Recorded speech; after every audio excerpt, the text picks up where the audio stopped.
Ketua Komite Militer NATO Laksamana Giuseppe Dragoni menyatakan bahwa NATO secara resmi tidak terlibat dalam operasi di Selat Hormuz.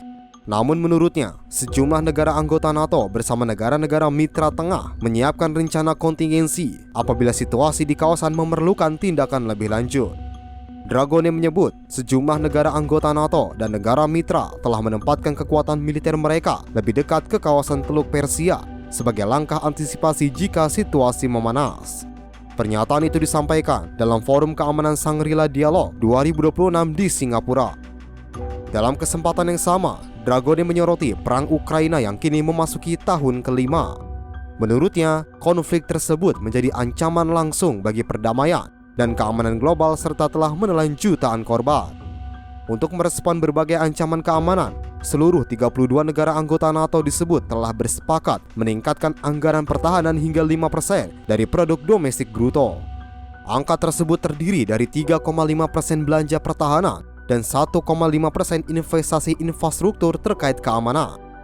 Dragoni menegaskan NATO juga terus memperkuat koordinasi dengan 35 negara mitra dan berbagai organisasi internasional untuk menghadapi tantangan keamanan global. Menurutnya, kemitraan tidak hanya melibatkan sektor militer, tetapi juga akademisi, industri, sektor teknologi, media hingga masyarakat sipil. Talking with all our partner nations, and we are all headed to improve dramatically this kind of exchanges, which will be beneficial for both of us. Strait of Hormuz. Now we do have a coalition of the willing, which are allies, nations with partners, with like-minded nations that are getting ready, planning in case there will be the conditions to intervene there. I was in the Persian Gulf back in 1987. It is just to keep the Gulf open and to clear that from minds.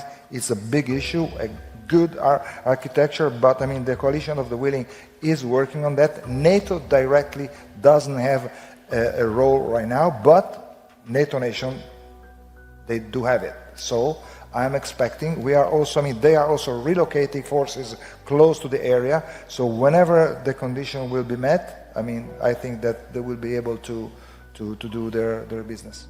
Sebelumnya, Presiden Amerika Serikat Donald Trump mengumumkan pencabutan blokade angkatan laut terhadap pelabuhan-pelabuhan Iran. Kebijakan tersebut memungkinkan kapal-kapal yang sebelumnya tertahan untuk kembali berlayar. Menanggapi hal itu, juru bicara Kementerian Luar Negeri Iran, Ismail Bagei, menyebut blokade tersebut sejak awal tidak memiliki dasar hukum. Meski demikian, Iran menegaskan akan menilai kebijakan tersebut berdasarkan implementasinya di lapangan. Bagei juga mengatakan komunikasi antara Tehran dan Washington masih terus berlangsung, namun belum mencapai kesepakatan final. Di tengah perkembangan itu, pemerintah Amerika Serikat kembali mendorong negara-negara Eropa untuk mengambil peran lebih besar dalam menjaga keamanan jalur pelayaran internasional di Selat Hormuz. Tim redaksi Simpo TV melaporkan.